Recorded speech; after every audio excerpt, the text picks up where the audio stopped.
Hello friends, welcome to Creative Medicine.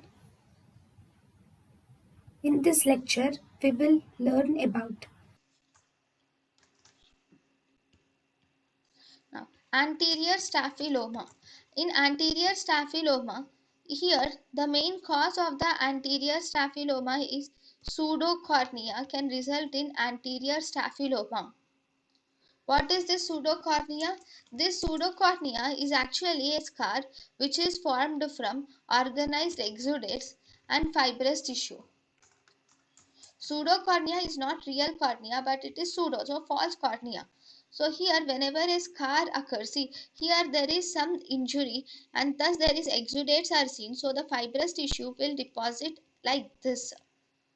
Okay, like this the fibrous tissue will deposit like this, resulting in anterior staphyloma. So this is anterior staphyloma due to pseudocornea.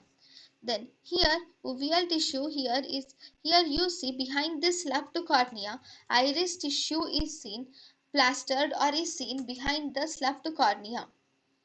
Okay, so if you see, if this is the ectatic, see this is the normal cornea, this is the corneal ectasia.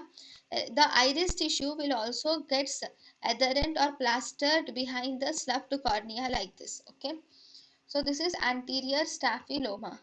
So the picture looks something like this.